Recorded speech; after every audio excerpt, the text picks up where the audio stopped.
Yes, I am ready. Okay. So, first of all, I would like to mention to everyone that it's a great privilege and honor for me to chair this session of a tall stalwart in our country, Professor T.K. Oommen, in this special lecture series on the topic Understanding Social Inclusion in India, some methodological issues. Professor T.K. Oommen is someone whom I don't have to introduce because the whole country knows who he is. But I'll make a brief mention that Sir is a professor emeritus at Center for the Study of Social Systems, JNU, New Delhi, and he's a Padma Bhushan, one of the third highest Indian civilian award, which was given to him in 2008 for his service to the field of education and literature by the President of India. And I'm proud to say that Sir is the only Indian and the 12th president of International Sociological Association in the year 1990, 1994. And he started his career as a lecturer in social sciences at Delhi School of Social Work, Delhi University, 1964-70, where he worked as a reader in sociology in 1970-71. He then moved to the Center for the Study of Social Systems, JNU, as associate professor, 1971-76, and later became the professor of sociology in 1976 to 2002.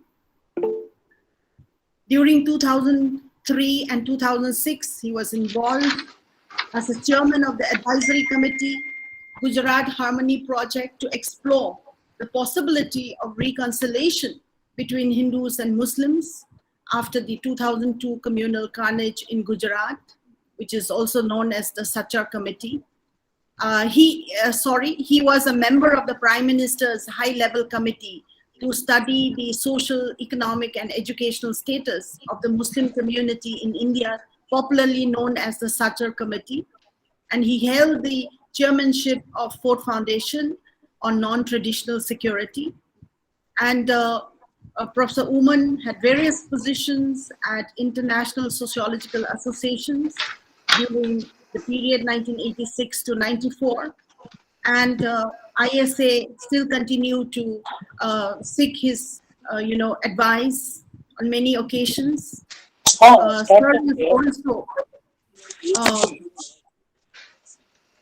Sir is also the treasurer earlier of the Indian Sociological Society 1975 to 78, secretary of Indian Sociological Society 1989 to 91, editor Sociological Bulletin from 1975 to 78, 1989 to 91, 1999 to 1999. And Sir is also the president of Indian Sociological Society, 1998 to 99. And he was also UGC national lecturer in sociology in the 80s. And I just want Professor to mention... I think we all need to be muted. Yeah. Mezabin, can you do the needful? Ma'am, again, you have to unmute yourself, ma'am, first.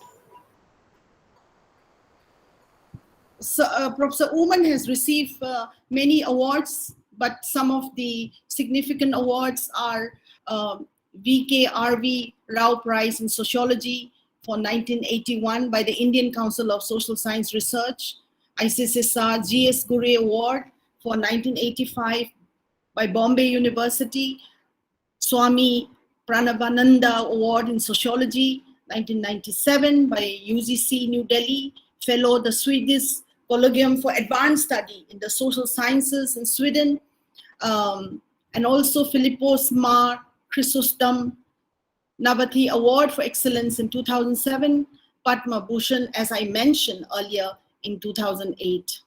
And he has more than 2 dozens of books to his credit, and he has produced so many PhD scholars, and there are many, words that I have to say, but I think I will not take time to introduce himself anymore, since many of you know very well more than what I have mentioned. So welcome you, sir, for this special lecture of this year, 2021.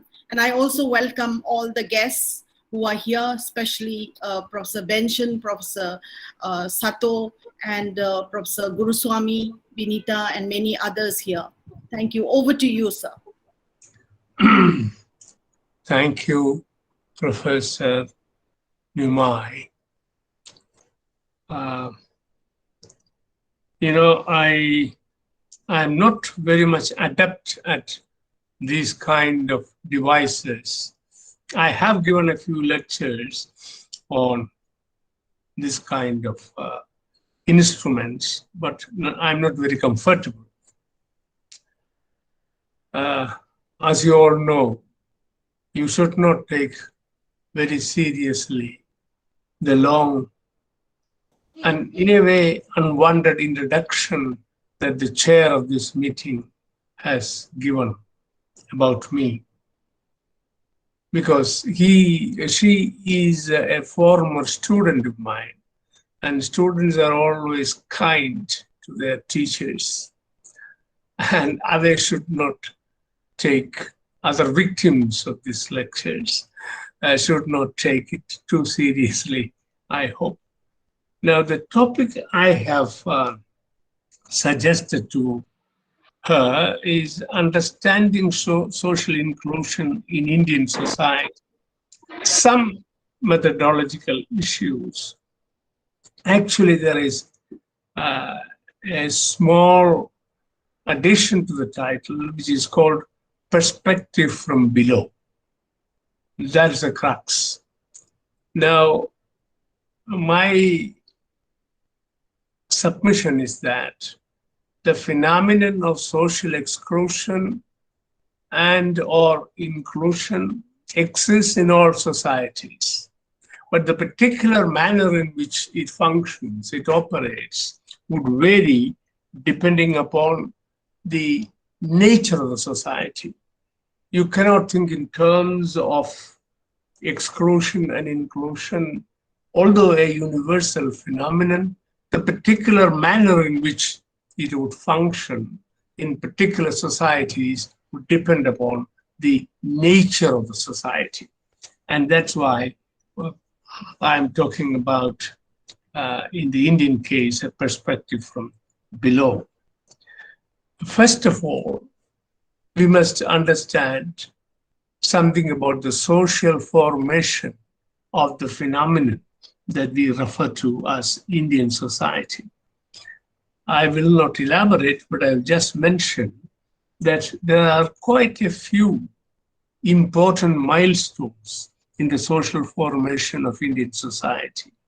Generally speaking, the historians try to tell us that the phenomenon that we now refer to as Indian society started with what is called the Aryan Advent.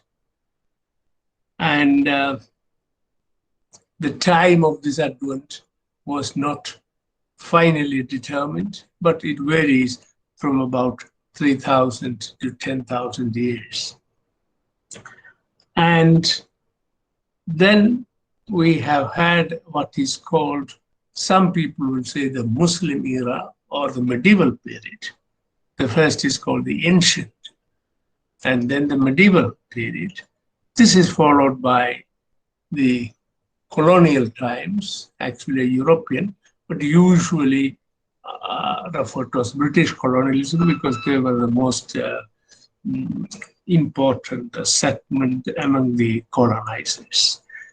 This is followed by what is called, but even during the colonial period, some other religions which are alien or foreign to India had come. For the earliest to come was Christianity to South India in 1st century AD. And then this was followed by Islam in North India by about 7th century AD. The conquest started only in 8th century. So you will find it's a long process, and the manner in which the social formation has taken place will also determine who are considered to be insiders and who are considered to be outsiders. And if within a country or a nation, if any segment of citizens is considered as outsiders, this is exclusion, although it is not always taken cognizance of. Whereas there are people who have come to India, like the Aryans, but have been always considered as insiders. That means they are not excluded. They are very much a part of the system. These are matters of perceptions. But after this, when India became independent, and only yesterday we have completed, as you know, 75 years of Indianity or Indianness, of Indian independence. And just before that, there was this partition of the Indian subcontinent. At that time, into two. Subsequently, it became three: India, Pakistan, and Bangladesh. And right from the beginning, also, you will find some are excluded, some are included. I'll give you one example just to illustrate what I have in mind when I say inclusion and exclusion coexist. You all heard about the Greek city-states and the direct democracy, which is praised all over the world. So is the Indian village, the ancient village democracy of India. But think of Greece. It was widely appreciated. But there are three segments in the population: the patricians, the plebeians, and the slaves. The patricians, or the nobles, were ruling the roost. They were the most important segment. The plebeians could come and sit around, occasionally articulate their views, but actually their voice was not very well formed or accepted. And the slaves were not even allowed to participate in the Greek city-state. So we all praise the direct democracy of Greek city-states, or come to India. The Indian village had the upper caste, who were the real participants. Then there were the OBCs, other backward classes, of the Shudras, who were there, but who was not taken cognizance of or not taken very seriously. And the so-called untouchables, who were not even allowed to enter the space where these meetings took place. So both inclusion and exclusion existed simultaneously, but nobody took cognizance of it.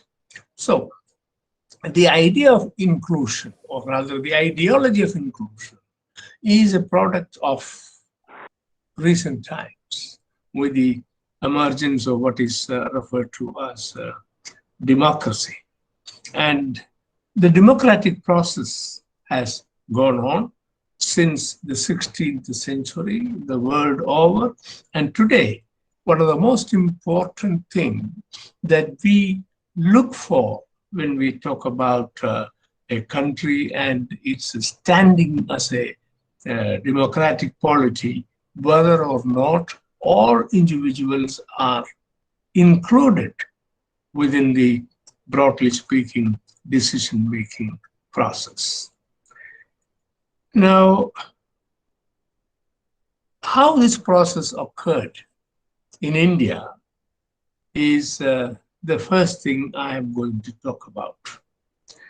As I see it, there are four major trends of social transformation which happened or occurred in India. First, a movement from cumulative to dispersed dominance. By cumulative dominance, I mean a set of people, of course it could be an individual in the form of an emperor or a king, who has control over everything: economy, polity, culture. That means status, wealth, and power were all concentrated in the hands of a few. In India, in the beginning, say in ancient times, it was with the so-called upper caste. Usually we identified intellectual avocation with the Brahmins, administration, that is power, with the Kshatriyas, and the production and distribution of wealth with the Vaishyas. And others, Shudras, for example, are those who are serving the upper three varnas. And there was this broad division between the so-called twice-born castes or varnas, the Brahmin, Kshatriya, and Vaishya, and the serving class, the Shudras. But there was the fifth varna, the so-called untouchables, who were not given any privilege. They only had to do duties for the welfare of the other groups. Now, as things happened, gradually there came about what I call status incongruence. Think of a Shudra who became rich, but he didn't have the status of a Brahmin or a Kshatriya or even a Vaishya, but he had enough wealth. So status incongruence was also a part. There could be many Brahmins, as we know, although ritually the most superior group were below the poverty line. So this is what I meant when you talk about status incongruence. So as a class, some Brahmins were excluded. They didn't have even enough wherewithal to look after their material needs. So what we had in the beginning was a hierarchy, and gradually we have started moving to equality. And this happened only with the promulgation of the Indian Constitution. Then also we had this phenomenon of what is called the total absence of the Indian individual. We are groups, but Indian individual did not exist in the sense as a concept. The Indian was always a part of some group. His identity, his existence was always with reference to a group and not necessarily as an individual. So, if you had, to begin with, as I said, the movement from hierarchy to equality, and then we have the possibility of one getting individual identity as against socio-cultural identity, then you will find the social dynamics have been changing on those lines. Fourthly, the persistence of a plural society.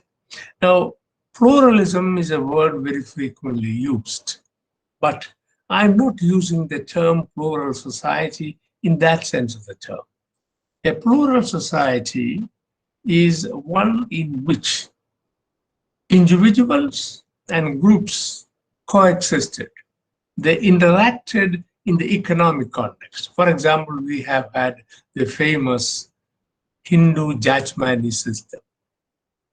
There were some people who produced particular goods and services. In fact, you are all familiar with the division of labor by Emily Durkheim.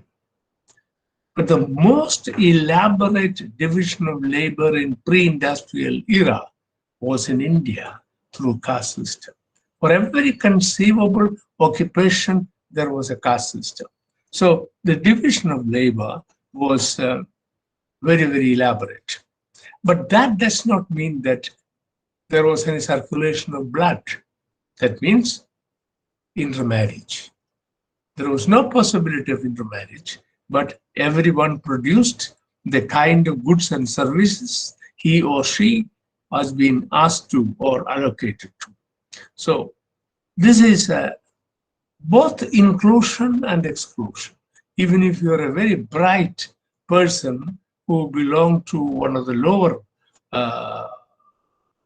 castes or groups, you could not have become an engineer or doctor to talk in terms of modern terms. You had an allocated job, occupation, which you will follow. You cannot change that.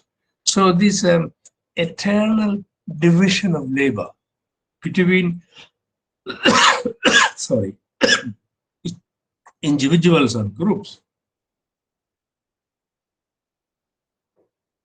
existed in India, and that was possibly not true in any polity or society in the world.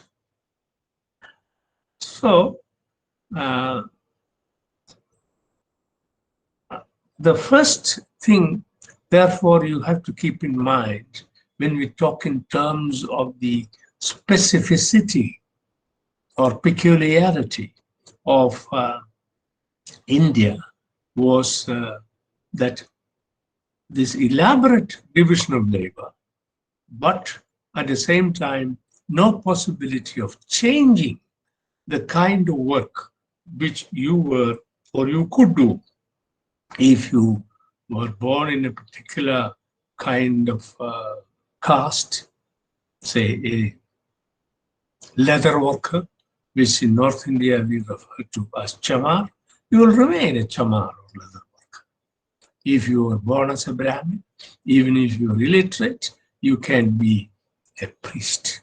So there are four trends which we have to keep in mind when we talk about the social formation and the change that has happened in India for many millennia.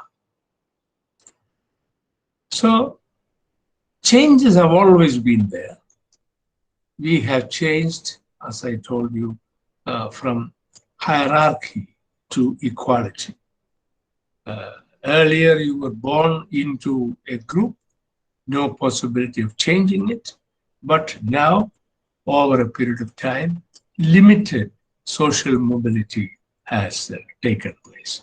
So, if from the impossibility of social transformation to the limited possibility of social transformation come into being.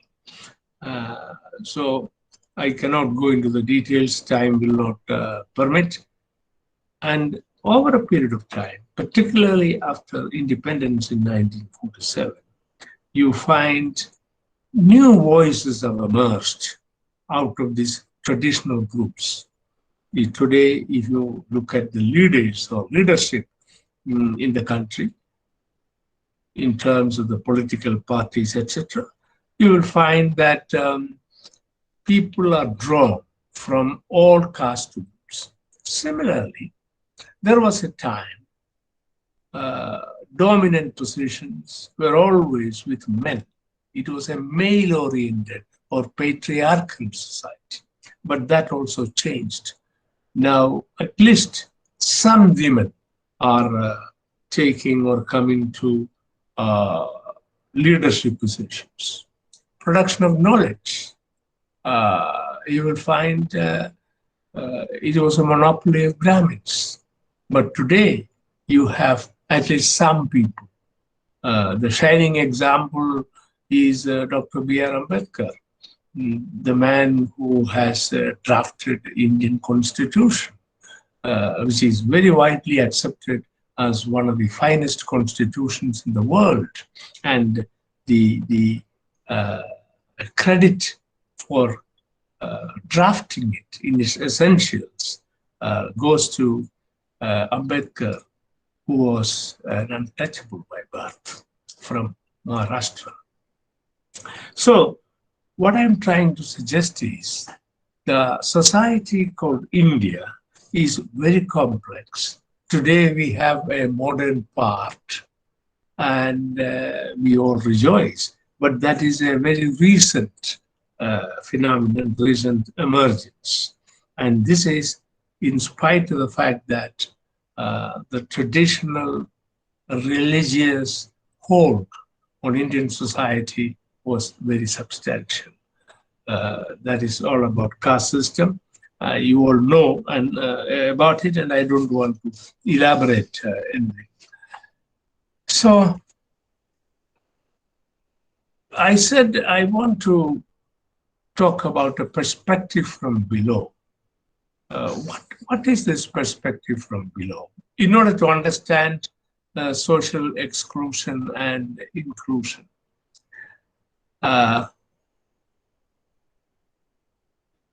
You have all heard about the subalternist perspective, mainly attributed to or proposed by and popularized by some Indian historians.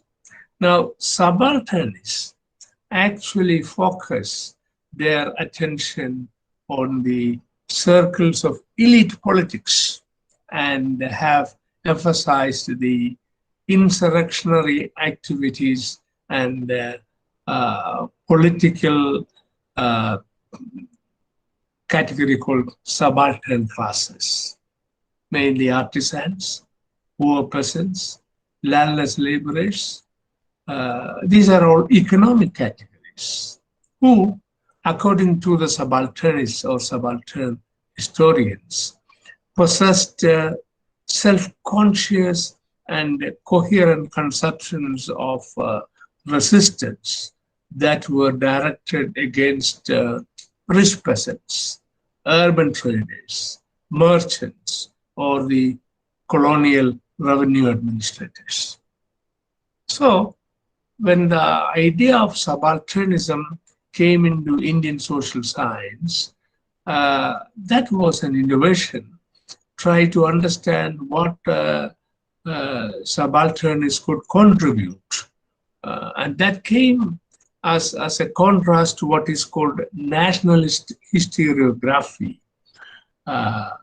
But when we talk about subalternism, it is somewhat different because the setting for subalternist articulations was provided to begin with by the freedom struggle.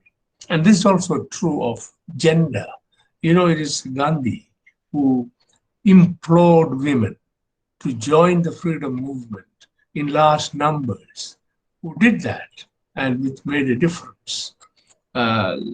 Therefore, women's role in freedom movement was a process of inclusion of women into Indian social and historical activities. Before that, they were hardly visible in Indian society. So I have called some of these things I have already written in different places. Nationalist historiographies, historiographers were macro-holists.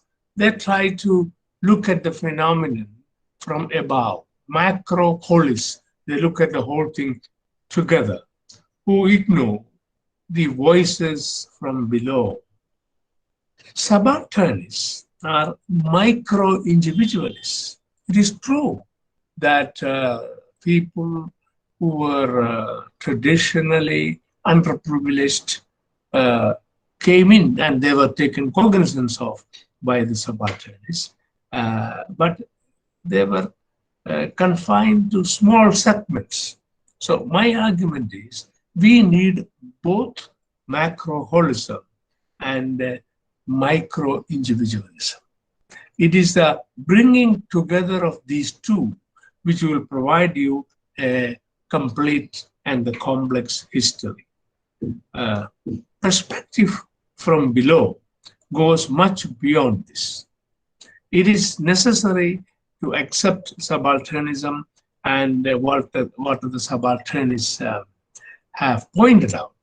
But to confine that will be a partial phenomenon. And if we are talking in terms of social inclusion in a large sense, in a broad sense, then we have to go beyond subalternism.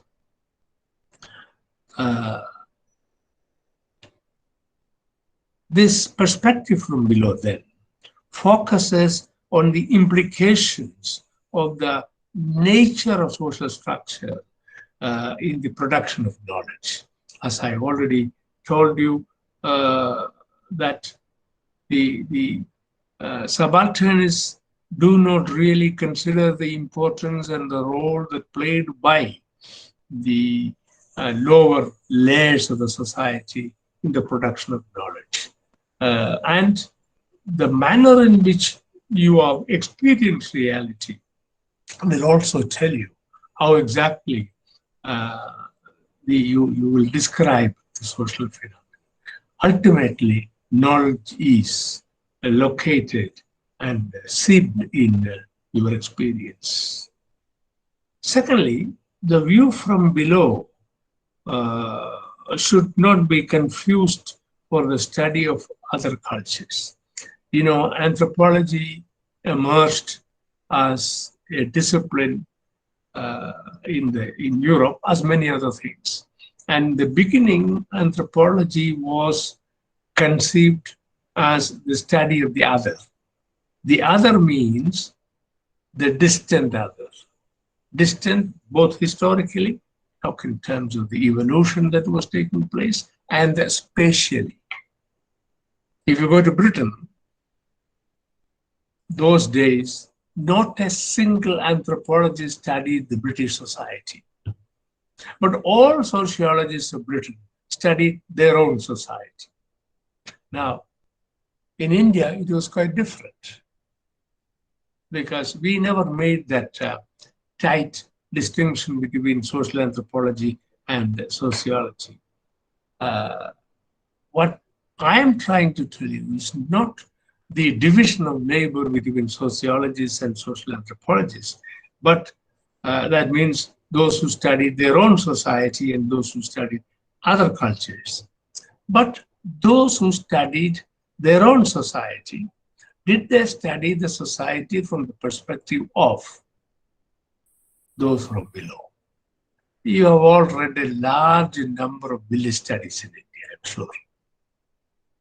Can you tell me one village study which has been undertaken from the perspective of the Dalits? And there was a lot of emphasis on the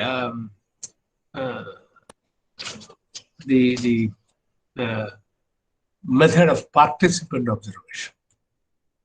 Almost all village studies that are available to us are the products by which foreign or Indian sociologists went to villages, stayed there for months or sometimes years, try to understand the system and report it. Now, give me one example of a village study undertaken in India where the researcher stayed in the mohalla of the so-called untouchable and then reported to us. Some might have attempted it, but very rarely. But at any rate, is it shown that if you study the village from below, from the perspective of the so-called untouchables, the picture that emerges will be different. So when we talk in terms of inclusion and exclusion, it is not simply an administrative matter, but it's also how over a period of time we have imbibed, produced, spread knowledge. Have we given any impression to the people that if you study after living in what is called the area where the ex-untouchables lived, you will get a different picture of the village? Has that been debated? So, as an administrative phenomenon, inclusion has been debated. But when you talk in terms of inclusion and exclusion, the knowledge produced from whose point of view? And in fact, I was one of the persons who talked about it very early. I have a paper on rural-urban continuum re-examined in the Indian context, published from Europe, not from India, because the Indian Sociological Society has a journal called Sociological Bulletin, which I refused to publish it. Because my argument in that was, after living in rural areas of Rajasthan for more than a year, that there are not two. It's not simply a dichotomy, but it's actually a trichotomy, meaning there are certainly upper caste Hindus, lower caste Hindus, all those make a unit that is within the villages as against the urban people. But there was a segment called the Adivasis, the tribal people. And the manner in which the tribal people have been dealt with in Indian sociology and social anthropology was certainly non-sociological. For example, our great sociologist Guri has written a book long, long ago. It is called the book is on tribals, and I'm sure you know that book. In 1920s, it was published. It is gone into several editions. And he only wanted to say that the tribal people are backward Hindus. And if they are backward Hindus, there is no need to give a special place, no need to understand their specificities. It's not that exclusion. You are not even trying to understand the phenomenon of tribal life, looking at it from their point of view, simply dismissing them as backward Hindus. And when this paper was published in 1967, if I remember correctly, people were very critical. And as I told you, Sociological Bulletin refused to publish it. But it was published in Europe. Because they thought that here is a new way of looking at the tribal people, not simply as a rural people, but different from the Hindu rural community, because they are their own religion. Just to give you one example to illustrate it, time is running out.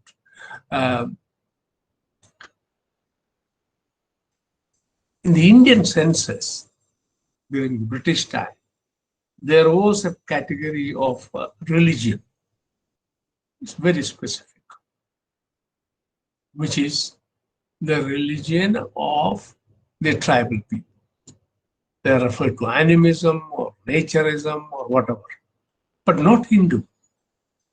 But in 1951, the first census of independent India knocked it out. They were absorbed into Hinduism. I'm talking about perspective from below. Now, if you do not even recognize the existence of a reality, here, the tribal religion. Now, is it not exclusion? Is it not exclusion? Are we talked about it in sociology?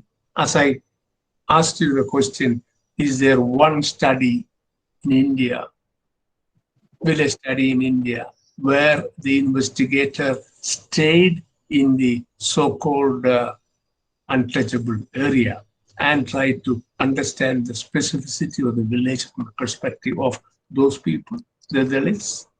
And the Dalits and the Adivasis, these days even the word, even the word Adivasis is not acceptable to many because Adivasis mean the early settlers. The claim is the Aryans are the first settlers, which in a way disturbs many people, isn't it? So these are exclusions which have taken place in spite of the fact that we claim we are a very inclusive society. An Indian constitution, as I already told you, is celebrated all over the world.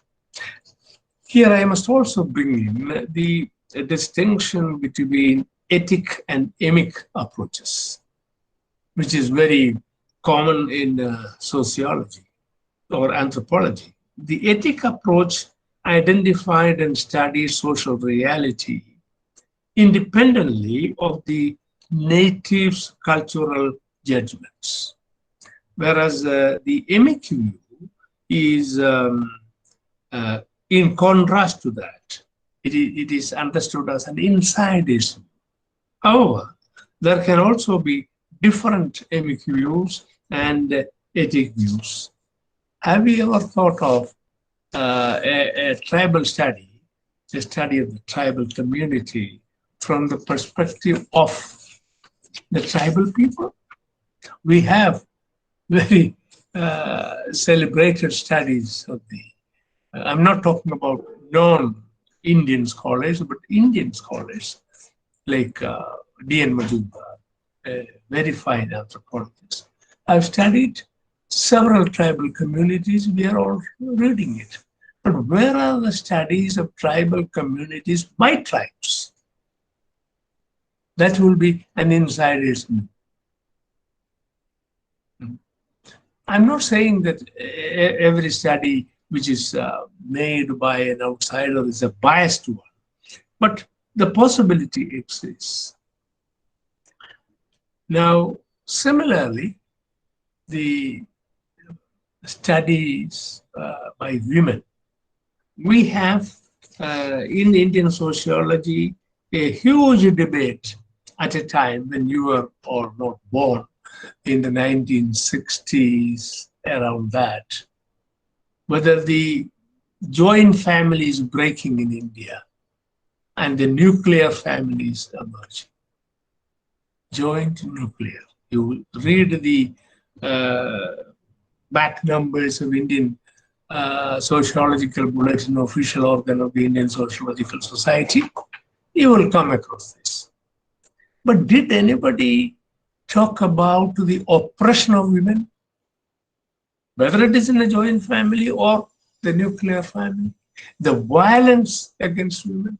Now, of course, it is being discussed, and it's largely because of feminists who have pointed out the importance of studying family or any phenomenon for that from a gender perspective.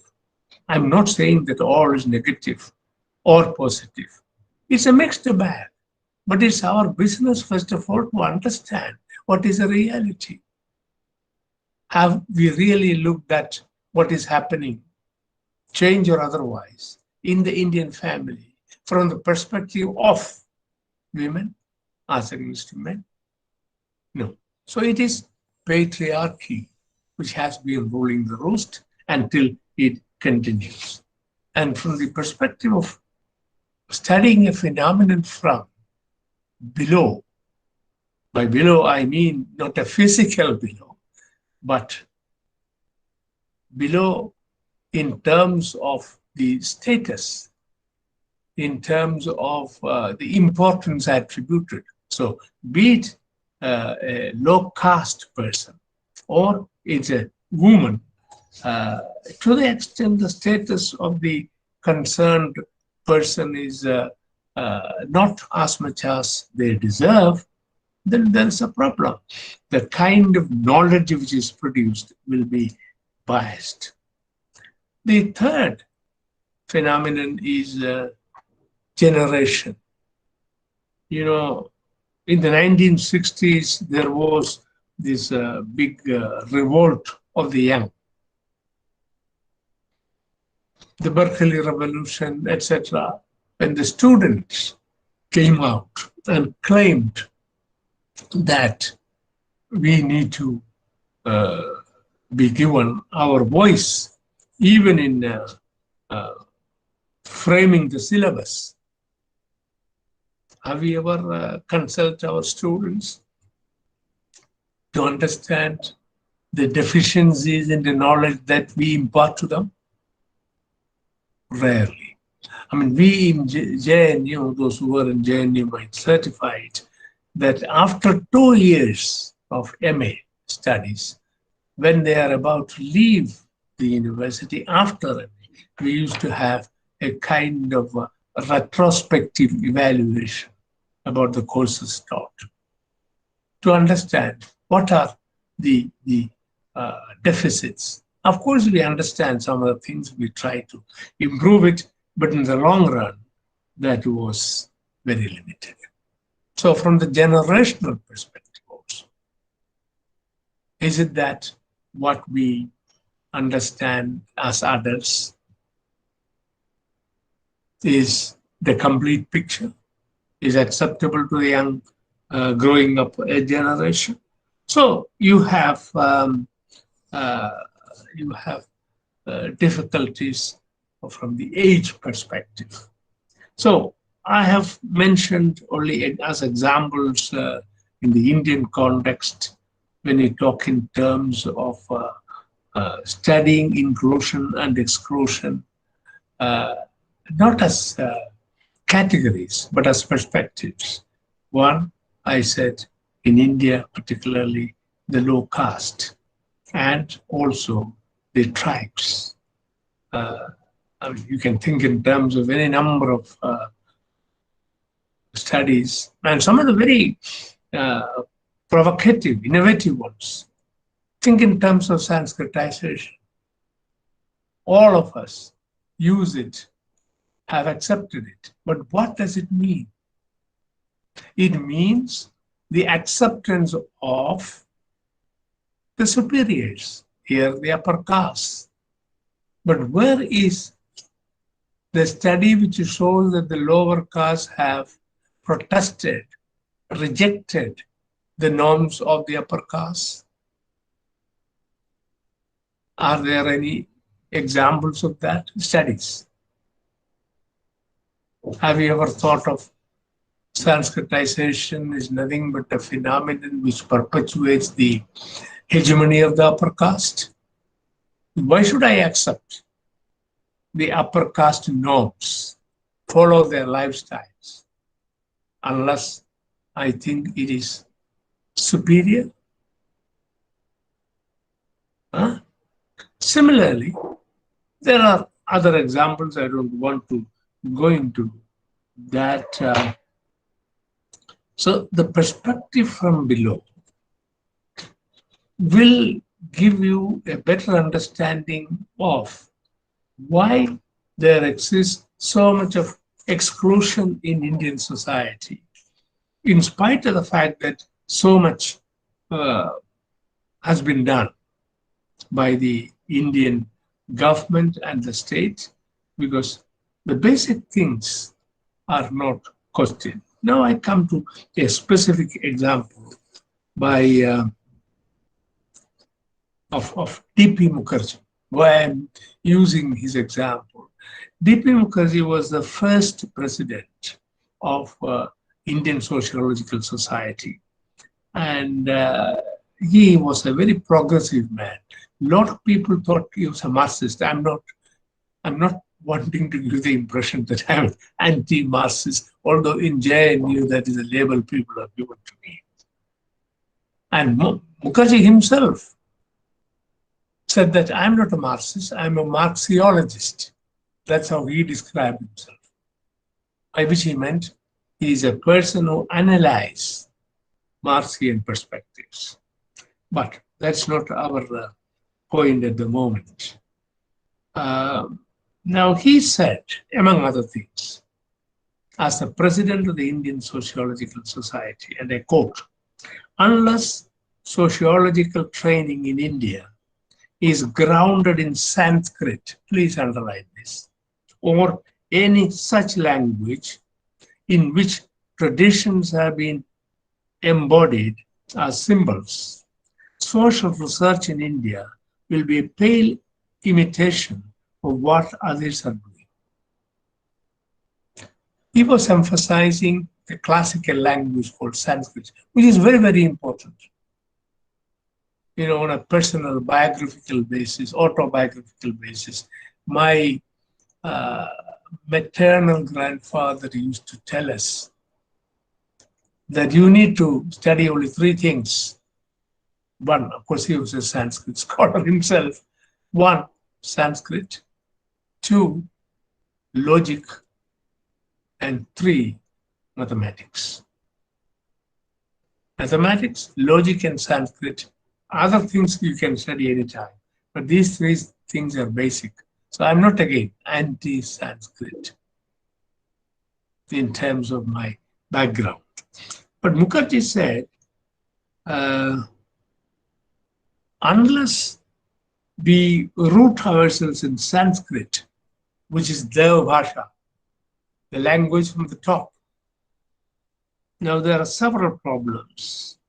First, the vast majority of Indians today do not cultivate Sanskrit as a language. They don't know. In fact, Sanskrit has become almost a dead language. There are efforts now being made to revive it. I'm not contesting that. And by the time education was promised to every child in independent India, I don't know whether you have looked at the National Education Policy, NEP, the latest one, 2000. Even that, I've gone through it, does not emphasize Sanskrit as a very major language to be taught. And as I told you, this has become a dead language. And the reference to such other language by Mukherjee could be to Pali, because of Buddhism, or Tamil, which is a very ancient language. But why is it that he has left out Persian? Sanskrit and Persian are very parallel. Of course, the reason is Persian came to India through another route, through the Muslim route, if I may use the term. So this shows our bias. I'm quoting Mukherjee because I respect him. He's very progressive. And even such progressive people had this bias. And even in Indian Constitution, Sanskrit certainly is given a pride of place. But why not Pali? Why not Tamil? So, if you think in terms of reviving classical things in India, among the languages, perhaps the most deserving thing would be Tamil, because Tamil is an ancient language, but it's also very much a contemporary language. It's alive and kicking. But why is it that Mukherjee did not refer to Tamil? Is it not exclusion? So what I'm trying to impress upon you is that when you talk in terms of inclusion and exclusion, it is not simply a matter of giving a few scholarship to children of lower caste or underclass. It is going very deep into the very nature of the society. And there is another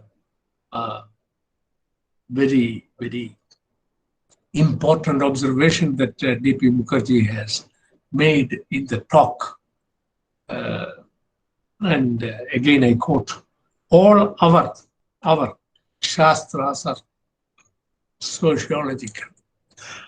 The our here clearly refers to Hindus. But Shastras, Hindu Shastras, were not available to Hindu upper caste women. Shastras were not available to the lower caste, the Shudras, or even others like Vaishyas. I don't know. Shastras were mainly the privilege for the purpose of understanding, reading, analyzing of the Brahmin community.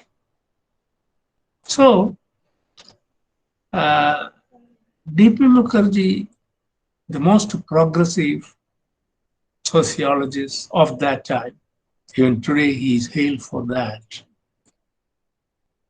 The kind of perception that he has provided about Indian sociology, how it ought to be, was very narrow, confined to the upper caste. Of course, he himself was a Bengali Brahmin, as you know very well. And there were a group of people who have a large number of intellectuals even today. I already mentioned, in contrast to that, would be B.R. Ambedkar, who in his address in 1930s stated, only the Puranas and Shastras and all scriptures that supported caste were removed, can he call himself a Hindu.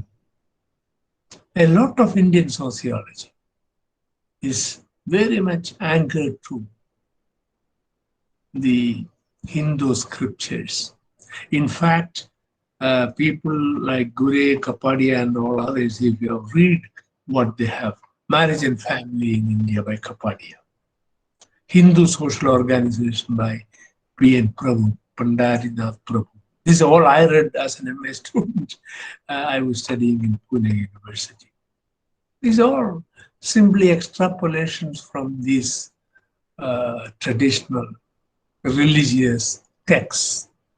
And that, as against that came the argument of Srinivas, the field view, as against the text view. And he argued that the field view is more authentic, and we should go for that. But I have already contested that. When you take the field view, are you doing it from the perspective of the mohalla of the untouchable? Or you are living with the touchables?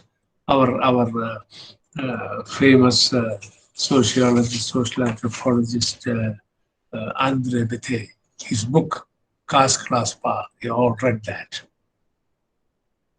And he says there, he lived with Agraharam, lived in Agraharam, where Brahmins live.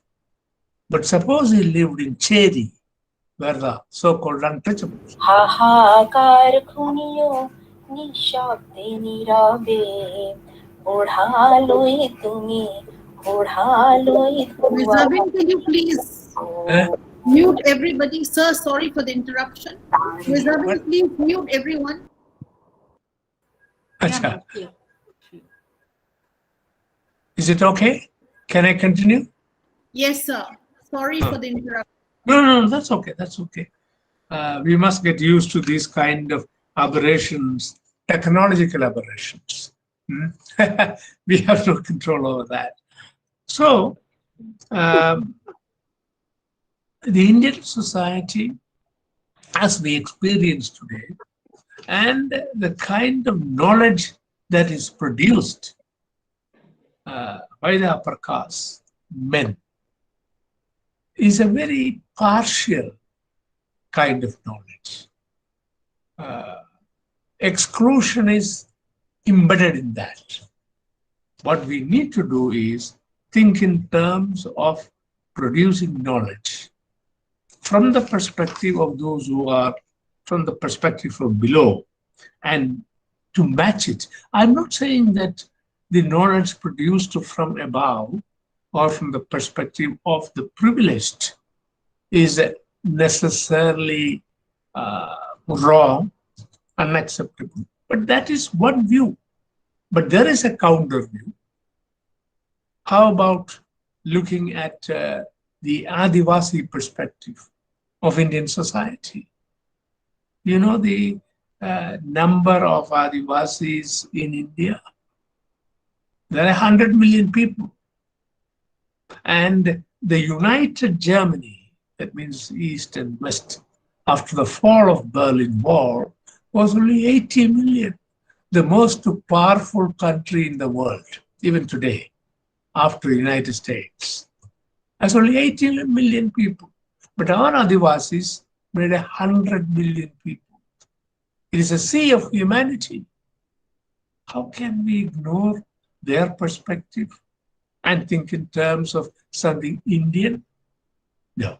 So our knowledge is very partial, very biased. We have to think in terms of a more totalistic position. And of course, the running tension between knowledge produced in India, between the North and the South is so well known.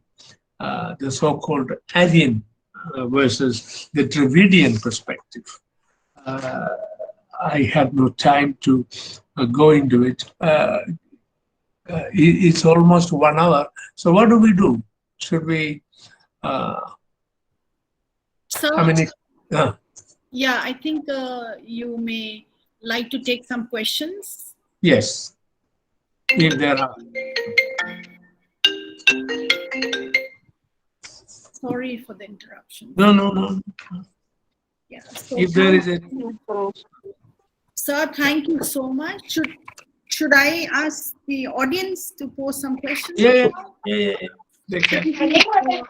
Yeah. Provocative lecture. Professor Numan, I will not. Professor Rajailu, Yes. can I make certain observations and questions if you permit?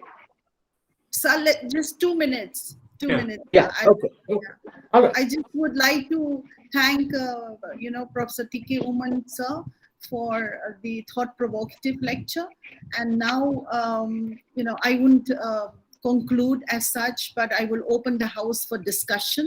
And I also acknowledge the presence of our senior Professor Satyanarayana Garu from Osmania University. Yes. I didn't see you in the beginning, so sorry. Yes. And Sir, Professor Guruswamy, please take your time. Thank you, Professor Rajailu, for giving me the opportunity to make an intervention. At the outset, I appreciate and congratulate a wonderful talk delivered by our Professor Emeritus, Professor T.K. Oommen. and his lecture is very much conditioned on social formation and change, perspective from below. When we look at the perspective from below in the Indian context, obviously inequality persists. These inequalities arise out of caste-based, gender-based, religion-based, region-based, and conditioned in our Indian social structure and the system of stratification. Therefore, as you have rightly pointed out, both the exclusion and the inclusion do persist simultaneously in a plural society of our kind. Therefore, conformities will be there and disconformities may also be there. At the same time, continuity will be there and deviance or change will also be there in a plural society of our kind, which is marked by a lot of differences, disparities, and exclusions.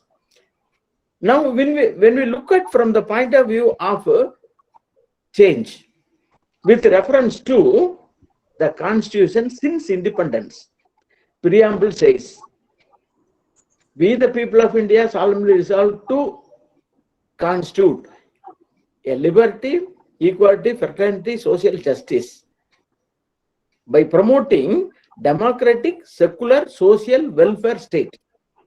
Now, when we look at the constitutional declaration on the one hand, and what is in reality with reference to social structure and stratification, from the point of view of social formation and change, we see umpteen number of problems, which may be social, cultural, economic, educational. Therefore, when we look at the perspective from the below,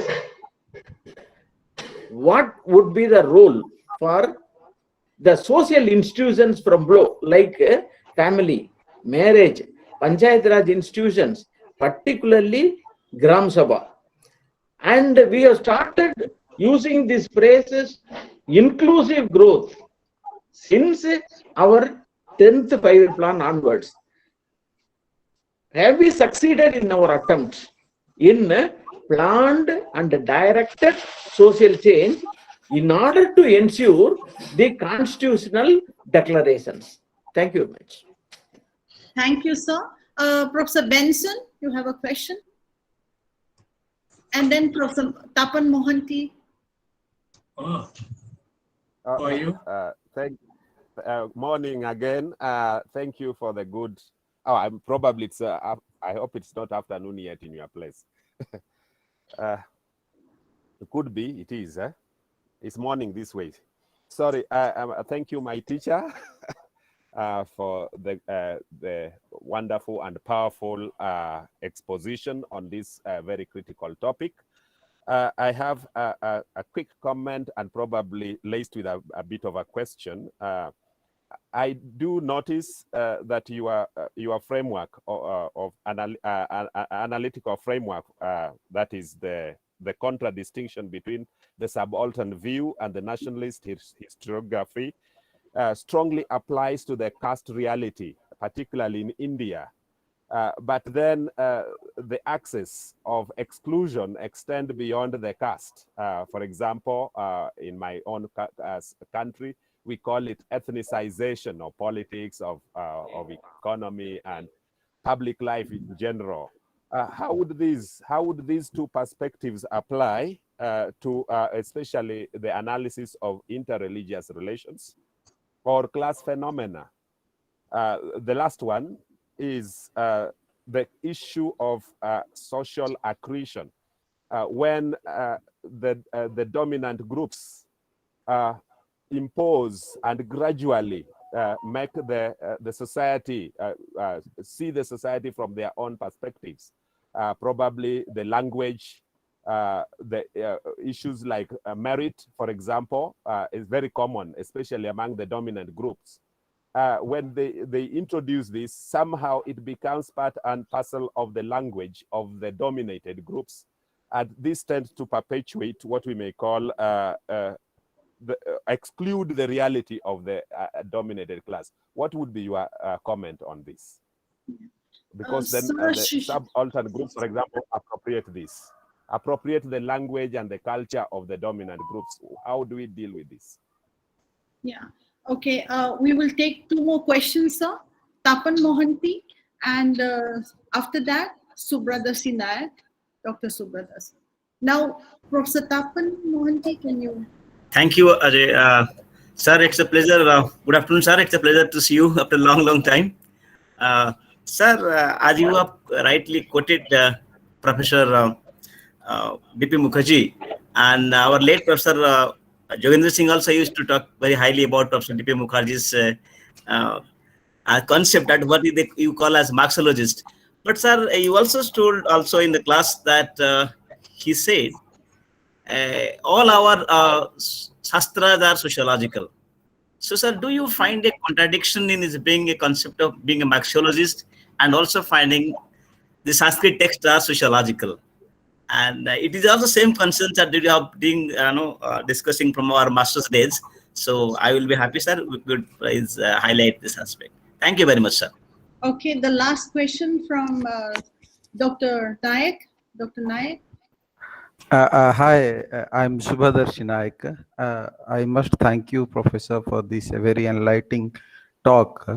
I have very particular questions to what you claim is where are the subaltern perspectives. My question to your submission is that where was the opportunity? So and to add to it, where do you see the scope of pursuing such research agenda in the contemporary political discourse? Thank you, sir. Okay, there's 2 more questions, sir. Talk about inclusion of women. So my colleagues, Dr. Binita Behra and Dr. Abha Chauhan also raised questions. I'll give Binita now and then Abha. Yes, sir. Sir, I was just thinking about the fact that since at a certain period of history, which eventually it helped us to grow the spirit of nationalism, which eventually resulted in our independence. So we as Indians, as a country, we also needed not muscle flexing, but to show that we are in the contest with the Westerners, because they had a civilizational identity and we were competing against that. And so can we say that because of that, the perspective from the above was also literally to show to the academicians globally that, we are also, hum kisi se kam nahi hai, that kind of a thing, and which kind of has stayed on with us, the inertia of it, and we keep feeding on it. And as I think Professor Nayak, as he rightly said, that even the academics itself, the politics of it and the market that feeds on it, how much of it in India, looking at the Indian perspective, how much of it is that this is something that we will be given an opportunity if somebody wants to publish or do a study like this. Will we ever get a funding for such kind of studies? Yeah. Abha, Professor Abha Chauhan. Yeah. Good afternoon, sir. Thank you so much for this very interesting and enriching lecture. I have a very specific question related to the insiders and outsiders view that you talked about, or ethic and emic perspectives. In this, I would just like to say that you were mentioning about Srinivas and others who belong to a particular caste, the high caste, and lived in the those kind of localities. But I just feel that there are difficulties of field work and field work situations. The field, as Bordu would say.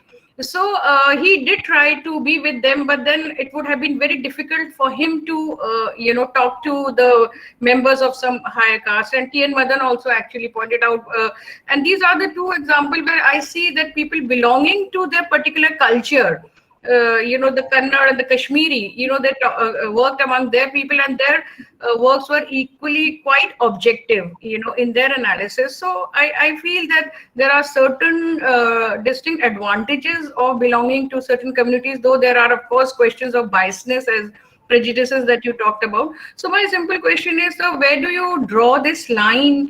Like I find so much in my study, being a woman studying, I studied for my PhD on tribal women. So then the upper caste men were there, and so many men in general, then upper caste men, then the women, and then it was very difficult for me to approach the tribal women. So I had the intersectionalities of several categories.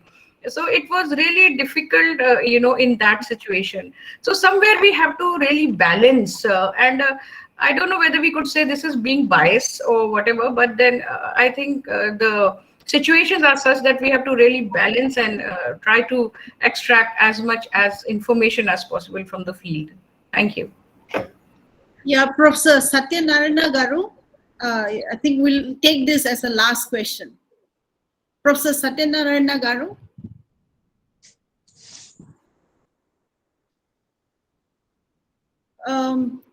I think he's locked off. Sir, would you take over? Professor Satyanarayana Garu, you have to unmute yourself. But I can't see him. Oh, sir, you have to unmute yourself. Me? No. I'm talking to Professor Satyanarayana. We can't hear him, Professor sir. Rajailu Professor Satyanarayana Garu is not visible on the screen. I don't know. He is visible on the screen. He's there, sir. He is talking, but we can't hear him. We can't hear you, sir. But ask the person concerned, unmute. Tell him, yeah. Sir, unmute. You have to unmute. Yeah. Satyanarayana is here. Somebody is helping him to unmute. Maybe the host can. Hello. Yes, sir. Sir, go ahead. Now I can speak. Yes, Yeah. sir. Sir, it is actually very excellent lecture which is explored the knowledge, nature of knowledge which is created in Indian society historically. And Dr.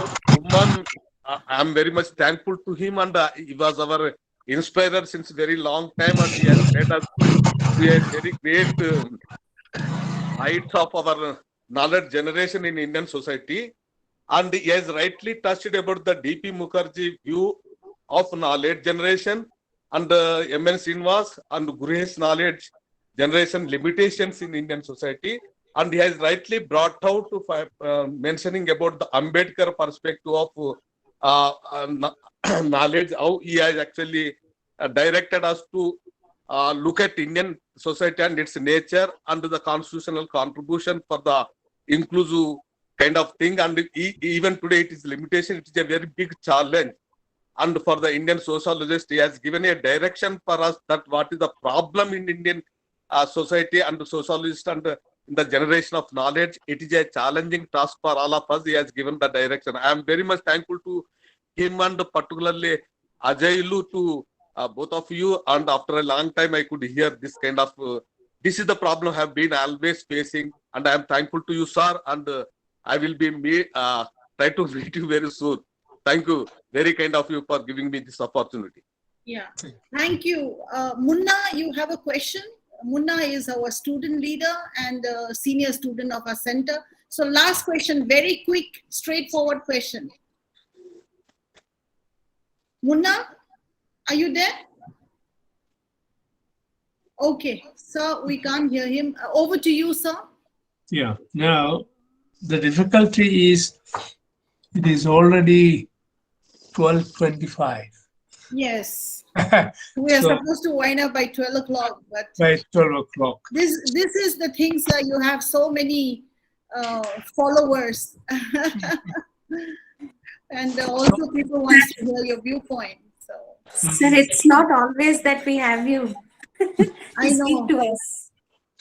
So I don't think I can really answer all of our questions, but I'll just look at a few of them.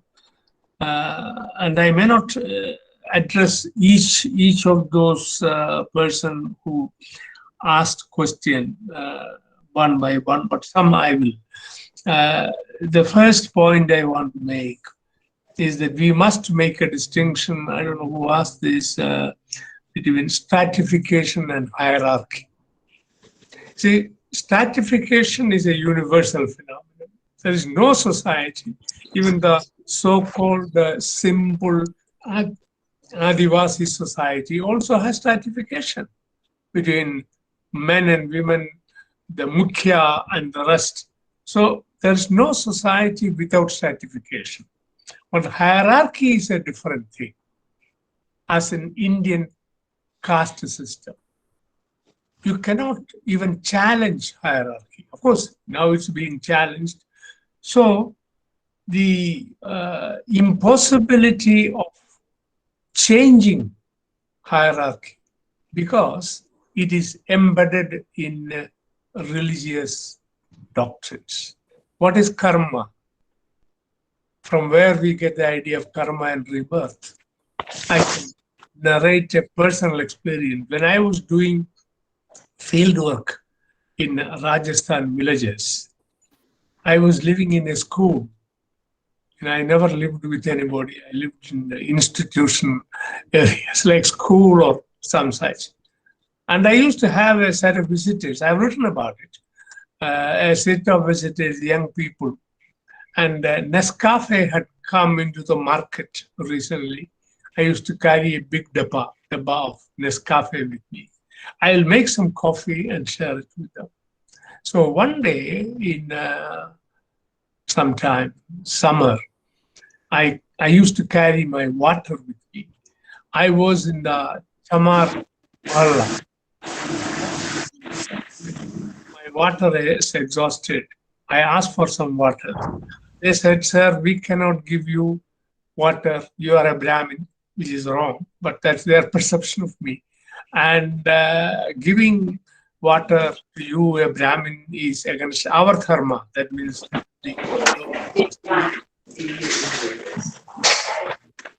Mezavin, can you please mute everyone? Sorry for the interruption, sir.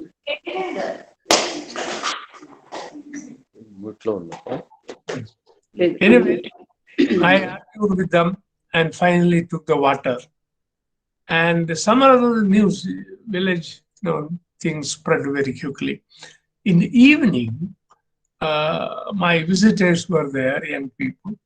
Then I was about to prepare coffee. I'm told, no, we will not take coffee from your hands. I asked why? Because you took water from the Chamar Mohalla. See, whether I am a believer or not, and that's a point Abbas made very correctly, is not the point. Whether I am acceptable as a field worker to the people, and therefore I must respect the norms of the village. And therefore, you cannot hold on to your idealism. You have to understand the people's position and adjust with them. And that is one of the big challenges of doing field work in Indian village. I was making it in a slightly different context because there was so much of emphasis given, at least the time when I was doing my field work, on participant observation.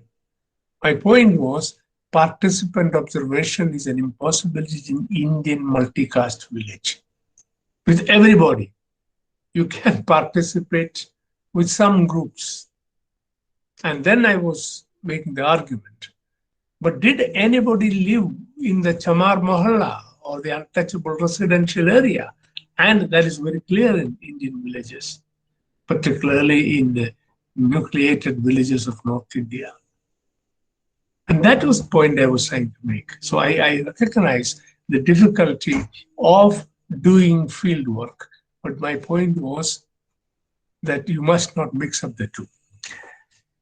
So stratification and hierarchy are different. Hierarchy is something very peculiar to the Indian situation, because of the caste system, there the issue is legitimacy. And this is the specificity of the situation of the field also affects the field work. As field workers, we should be aware of that. Now, inclusive growth. Satyanarayana raised this. See, inclusive growth for the first time as a concept was used in 11th five-year plan. You can go back and read the document. And that was when Manmohan Singh was the prime minister. But when the economists think of, or even sociologists, think of inclusive growth, all that they have in mind is a little more income to these people. But I am not talking about income. I'm talking about the perspective from which you look at society and how that determines the possibility of producing knowledge which is more authentic. That was the point I was trying to.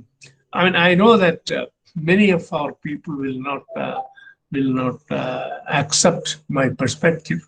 They have never accepted it, and that's why I rarely do any of my books, and I have quite a few, are prescribed in Indian universities. I know you told me that you ask your students to read my book on inclusive. So this is one of my latest book. This book, and this was written when I was. Sir, can you put it closer to the camera?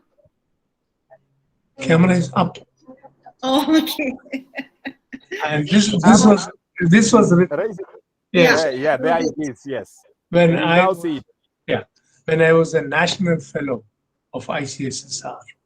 Anyway, so inclusive growth is used in a very narrow sense by economists. It's good enough as a beginning, but we have to expand the idea of inclusive growth. Some people use the term participative growth. Now, Benson's observations, you're from Kenya? No.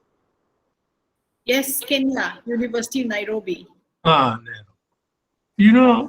The question that you have raised is very important and interesting, but the essence of that is identity. We all recognize that the per capita income should go up, this, that, and the other. But nobody wants to talk about identity because it is a conservative notion. I don't believe so. Identity is very important, and each group has its identity. And identity is a double-edged weapon. On the one hand, identity gives a kind of selfhood to people. On the other, identity can also be very negative. It can go against some of the progressive ideas. But identity. Mezamin, kindly mute everyone. Identity, which is cultural, need not necessarily be antithetical to somebody else's position or identity. So I think it is time. I have in my book, which is published from OUP, it's a collection of essays. I dealt with identity at length. The importance of identity as a notion. But identity is now taken to be conservative and anti-progressive. I don't believe so. Bread is necessary. But as they say, human beings can't live by bread alone. Bread is necessary, but not sufficient. So you should be proud. As Vinita said, "Hum kisi se kam nahi hai." That feeling is very important in in the contemporary world.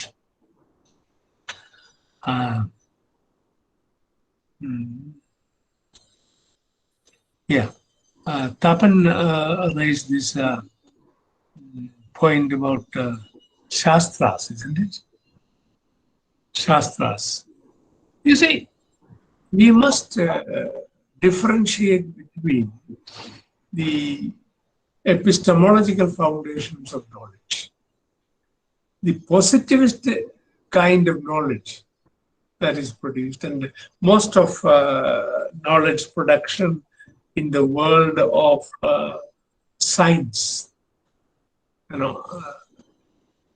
particularly when we say science, what we mean is, I have again distinguished. I have a book on knowledge and society. I don't know whether you've seen it. It's a collection of essays by OUP. I have said that sciences are of three kinds. And unless we understand the nature of the phenomenon that we are dealing with, subject matter, which determines the methodology. For example, there are one-dimensional sciences, physics, geology. They only deal with one dimension, material things, materiality. Then there are two-dimensional. There are matter plus life sciences. You think of animal or you think of plant. They have both matter and life put together. We have been told that if you play music, the animal will respond to that. The milk will be more in terms of yielding, or the plant will come in that direction. These are all established. Then there is three-dimensional phenomenon. That is matter, life, and culture. Culture is symbolism. Human beings, the study of human beings is a three-dimensional phenomenon. We have matter, we have body, we have life, and the thing which distinguishes human beings from the rest of the world, material world and the life world, is culture. Culture is symbolism. So unless we have a methodology to understand this tri-dimensional phenomenon, sorry, we cannot really appreciate. Although there has been a lot of discussion on methodology, nobody has really talked in terms of the nature of the phenomenon studied and how it affects the methodology. And in this book, the introduction, I have tried to talk about the Knowledge and Society book. I talked about methodology. Then Vinita, again, Naik has talked about Sanskritization, isn't it? You talked about Sanskritization, but I think I have dealt with that.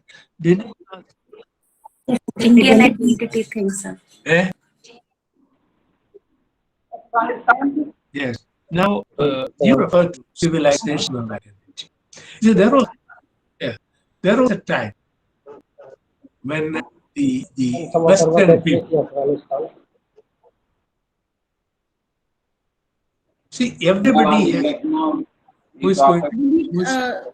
Mezavin, can you mute everyone, please?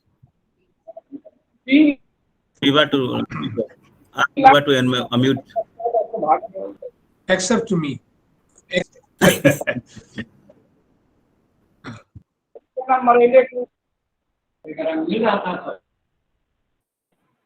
Mezavin, are you there? Could everybody mute themselves? We listen to sir. Please mute yourself. From Viva ma'am, it was coming. You see, civilization is a very recent phenomenon which is recognized. There was a time when the Westerners believed that everybody has culture, but only few have civilization. But this idea was proved to be wrong when archaeology started. Archaeology means digging. All these Mexican civilization, for example, or even Indian civilization, Indus Valley civilization, all came to be recognized recently. The idea was the West had both civilization and culture, but others have only culture. Because even the peasants and the Adivasis, everybody has culture, their way of life. But civilization, only they had. But that idea has been knocked down. I remember when I was an MA student, there was a long correspondence between a man called H.D. Sangalia, one of the top archaeologists of India, and Mortimer Wheeler, the man who studied the Indus Valley civilization. After 6 months of correspondence, Wheeler wrote to Sangalia that we concede that Indus Valley was a semi-barbarian civilization. So that was the attitude. If you had a civilization, which was a barbarian civilization, not a real civilization. So that is again an attitude that the world over prevailed for quite some time. Civilization is the monopoly of the West, and the rest did not have civilization.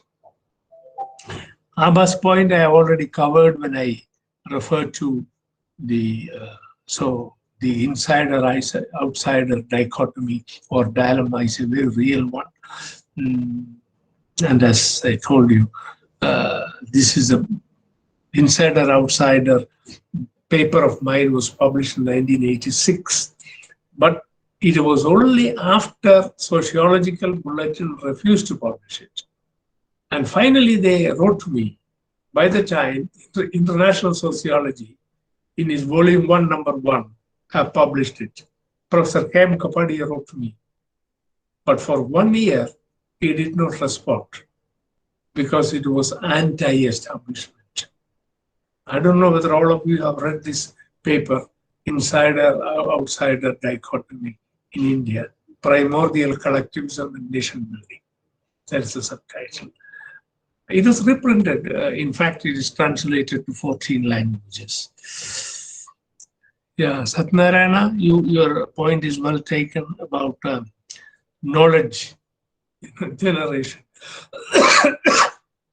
I was trying to suggest that the present trend which I am seeing in India is that we are going away from the real matters. Today, everybody is emphasizing the importance on technology. Technology is very, very important. It's necessary, but not sufficient. Because of technology, we can sit here and talk. If technology was not there, we could not have done it. So it is necessary, but not sufficient. And that we must keep in mind. I am a person who argues for technological pluralism. You see, not that the entirety of technology should be high technology. You need intermediate technology. As a person like Schumacher argued, small is beautiful, but not everything small is beautiful. Again, I have argued with him. I knew him personally. There is a Schumacher Center in Delhi, of which I am the chair. I'm a great admirer of him, but I also differ with some of the ideas. So you have to think in terms of generating knowledge according to the needs and challenges of the changing world. We need, as I said, technology, but technology is not a substitute for everything. And that will be my position on that. Okay, I mean, these kind of things can go on, but I don't know, we have exceeded our time by 45 minutes. That's how. Yeah, we can't, you are not audible. Ma'am, you are not audible, ma'am. Yeah. Thank you so much, sir. You mentioned we are beyond time.